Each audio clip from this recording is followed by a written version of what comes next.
Today, I want to talk about the 7 most frequent mistakes I see Amazon sellers make, new Amazon sellers, even existing Amazon sellers. Being in the Amazon space now for 2.5 years and mentoring over 300 students, launching over 10 products and managing up to 6 different brands currently on Amazon, I know what kind of works well and what doesn't. And when I do consultation calls, one-on-one Zoom coaching calls with different brands and sellers, there's a couple key mistakes, and I want to list those out for you so you avoid making these mistakes as well.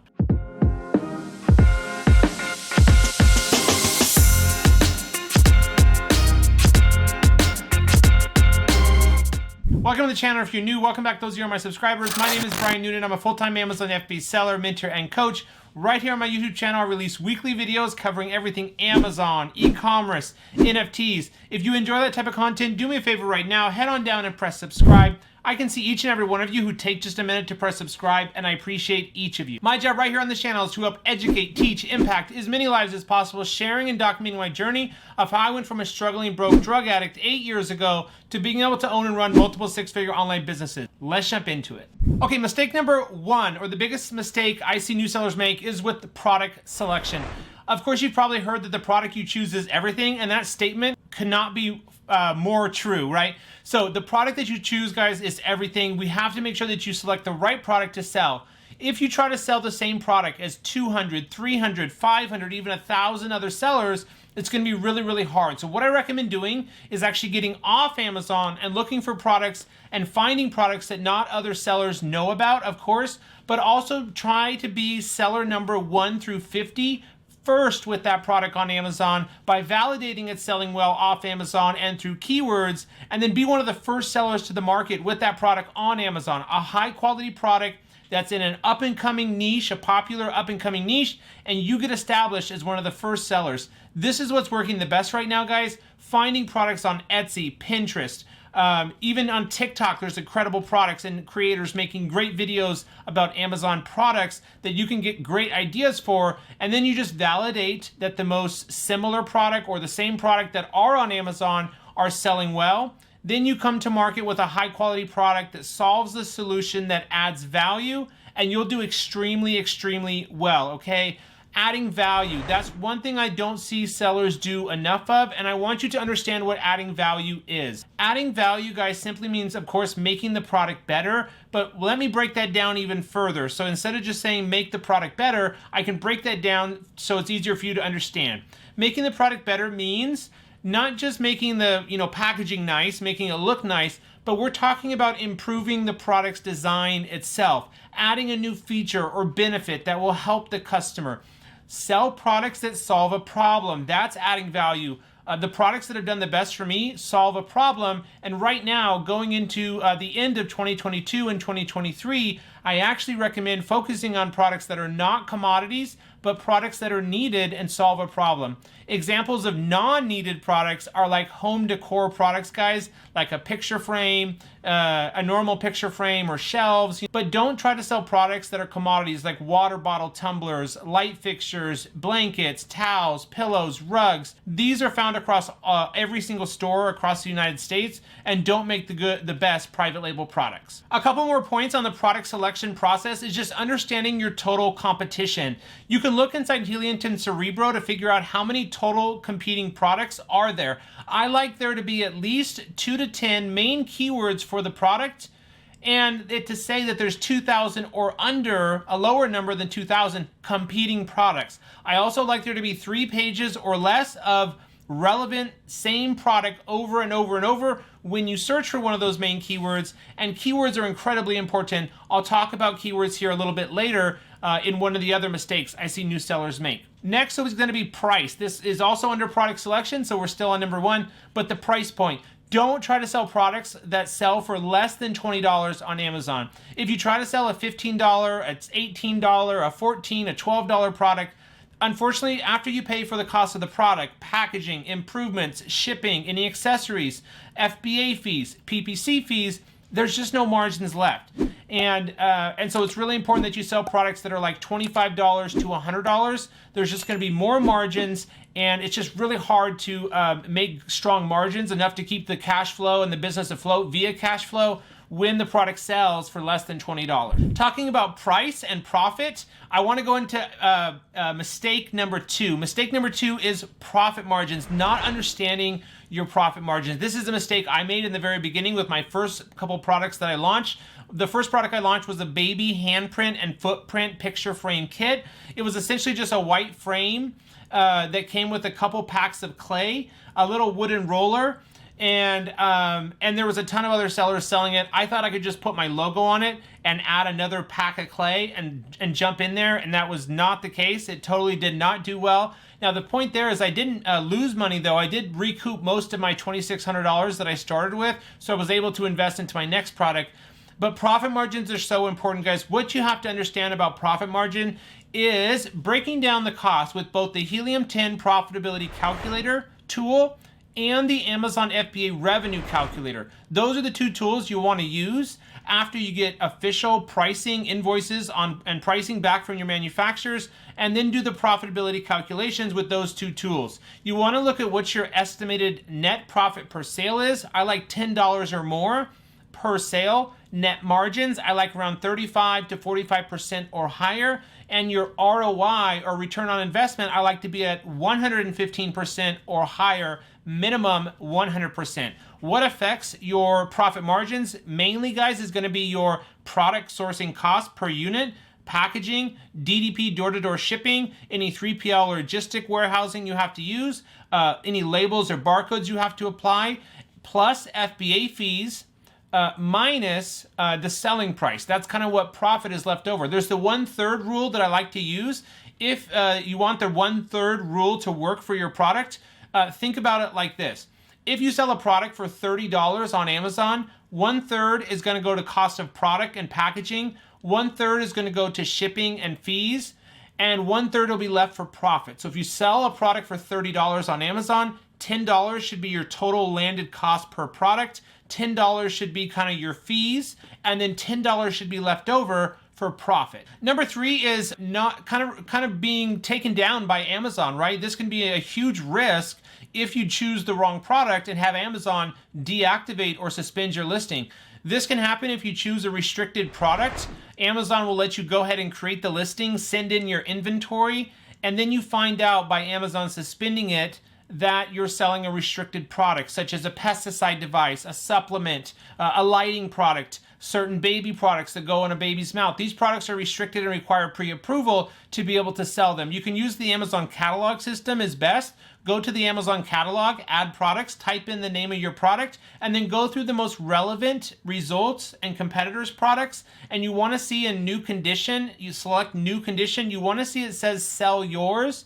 If any of them come back, even like a 1/3, like 20% of them come back, 2 out of 10, you need approval to sell this product. See restrictions. Go ahead and click on apply to sell, and it'll actually tell you right there what restrictions there are and what approval documents and certificates you'll need in order to sell that product.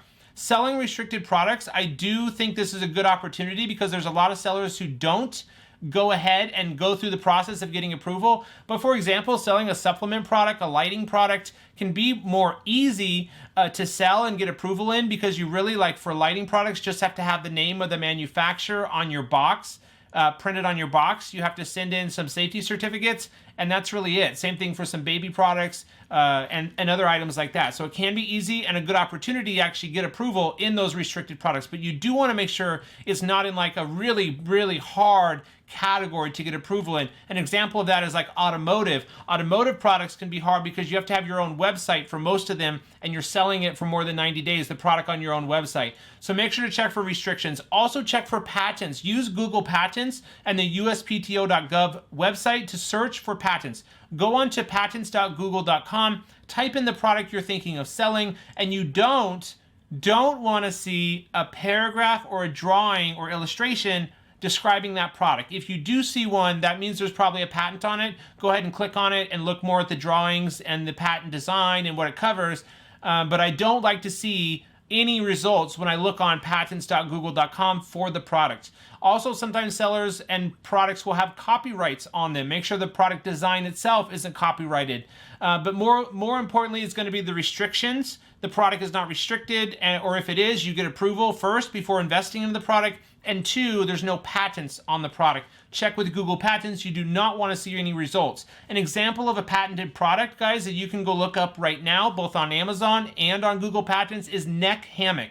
Neck Hammock is a patented product. The Neck Hammock Co. owns a patent, and the original Neck Hammock company is the only one that's allowed to sell that product on Amazon. So all those other neck hammock sellers you see will eventually, most of them, will get shut down. And that's why the review counts look low, is because they get restricted, then they try to relist, they get restricted, then they try to relist. So make sure you're checking for copyrights, patents, restrictions, and seasonality too. You don't want to sell a product that only sells for 3 months out of the year. Now I want to talk about differentiation. If you haven't heard the word differentiation, it simply means adding value. And the way you do that, I talked a little bit about the product selection that you choose, but it's incredibly important, guys, in 2022, 2023 going forward, that you find a product that has a target customer that you understand. So it would be nice if whatever product you decide to sell on Amazon, you do have some interest or even back history of knowledge about that product or category, because ideally your first 3 products are in the same category. It's going to be cheaper that way for a trademark. When you classify your trademark, you have to pick a category or a classification, and it'll be cheaper for you if you're able to launch your first 2 or 3 products under the same category. They don't have to be, but it is cheaper and nicer and easier if they are. But adding value, guys, for the target customer means reading the negative reviews of your main competitors' listings. What are customers complaining about over and over and over about? Take a few notes, like 3, 4, 5, or 6 bullet points, and you'll see common issues in the negative reviews of your main competitors selling the product already on Amazon that customers don't like. They'll clearly say, this is breaking over and over, or I wish it had this, or it does this well, but it doesn't do this that it said it would. Look at the customer images and the customer questions, and you can really start to gain some really good insights on how to improve your product. Then you just simply go to your manufacturer. I wouldn't give all the manufacturers your ideas. I would reach out to like 10 different manufacturers first for standard pricing. Then I would narrow it down to my top 2 or 3 best manufacturers I like most. Then start discussing my improvements and customizations, and maybe even get them to sign an in non-disclosure agreement before sharing all of my ideas. But differentiation, adding value is so important. Make sure you're doing that. You can also look at the frequently bought together items. That's another useful section on Amazon. Halfway down the listing, they'll be frequently bought together for possible items or a product that you could bundle with your product or put together. You just need to make sure that you either have your manufacturer of the main product get that product for you, or use a second supplier and have them ship to the main supplier, because those 2 items in the bundle or 3 items in your product bundle now have to be in one box and then sent into Amazon like that, okay? Number 5 is your product listing. Your product listing is incredibly important, guys. Keywords are everything. The Maldives honeymoon period is still working incredibly well, but what that strategy for launch comes down to is understanding what are the main keywords for your product, and we really want to pick keywords that are longer tail keywords that are still super relevant, have between 1,000 and 30,000 search volume. Then you put those in your listing in the most important sections in this order. Title is the most important. You want your top 3 to 5 main keywords in there, left to right in importance and high to low in search volume, but you want your highest search volume keywords with the highest IQ score in Cerebro, the lowest competing products, the lowest CPR number, and the lowest title density. Those are going to be the keywords that you want to rank for first. So understand what your top, 15 to 30 best keywords are in that 1,000 to 30,000 range, with the highest IQ score, lowest title density, lowest CPR, lowest competing products, and these are the keywords you're going to want to target first. Then having the top 3 to 5 in your title, again, those 3 to 5 in your bullet points somewhere, the next best 5 to 10 keywords also in your bullet points, the next kind of best 10 to 20 keywords on the back end of your listing in search terms and subject matter, and then the remaining keywords can go in your description and A+ content. But having a well-optimized listing and targeting the right keywords in both your listing and in PPC is incredibly important. Also, your images, guys, you do want to spend the $300 to $500 for professional product photos. Photos, especially the main image, is everything. Your main image needs to stand out from the competitors and get customers that want to click on your listing. So spend the $300 to $500 for 7 to 9 professional product images or photos from a professional photographer. You'll want to get 2 white background images, main images, 2 white background images to split test both, a couple infographic images, and a few lifestyle images that include the product being used by a model in the environment or setting it's used in, or what purpose or use that product is for, okay? So that's gonna be really important, is spend the money, have excellent photos, a well-optimized listing, and targeting the right keywords in your listing. Number 6, guys, is inventory control. If you wanna start small, you have a limited budget, it is all right if you only can afford to spend, a few $1,000s and order 300 to 500 units for your first order. But just realize that if those sell quickly, you're gonna have to reorder sooner. One of the worst things that can happen is if you run out of stock after your product starts doing well, selling 10, 12, 15 units a day consistently or more, and your inventory runs out within 30 days and you're out of stock for 2 months, that's gonna be very hard to recover from. So what I recommend doing is, if you are starting with a lower budget or ordering a lower MOQ, minimum order quantity of only 300 to 500 units, have your supplier on standby with an additional 300 to 500 units that you may need to order quickly, or even go higher on your initial order if you can, because you want to avoid running out of stock at all costs, because you lose your ranking, and if you're out of stock for 30 to 60 days or longer, it can be hard to recover from. If you do run out of stock for that long, I actually recommend creating a new listing or a new ASIN plus linking it up to the original ASIN so you keep all the reviews and get a brand new honeymoon period via a parent listing, okay? Tip number 7 is PPC. A lot of new sellers either are too conservative with their PPC and just are worried about setting up more than a couple campaigns with a $10 budget, or they don't monitor their PPC carefully enough. They do set up all their campaigns with at least a $10 to $100 budget each, but then they're not in there optimizing every couple of days. Every 3 to 5 days, I'm in there optimizing my PPC campaigns, because you have to keep an eye on the spend and what's wasting money and what's working. Let me start with the first group of people. For those out there who are launching a new product, if you're in a medium to high competition niche, you are gonna have to set up like 2 to 6 different automatic campaigns, 3 to 8 manual keyword targeting campaigns, and 2 to 5 product or ASIN targeting or category targeting campaigns, each with a $10 to $100 budget. I break down on other videos here on my channel the best PPC campaigns to set up for launch, so make sure to check those out. But PPC is so important, and you do need to be willing to spend or be a little bit more aggressive in the beginning to get your product launched, especially with your manual campaigns, your exact match, your broad match campaigns to build up your ranking, and also at least 1 or 2 of your auto campaigns with high placement bids, such as 100 or 150% bid increase for top of search, 50% increase placement for product pages to get your product out there, to get it launched, to start building reviews, to start building your sales velocity, and for the autos to start collecting data on profitable keywords and ASINs. The second group of people with PPC are those that don't monitor or waste too much money too fast.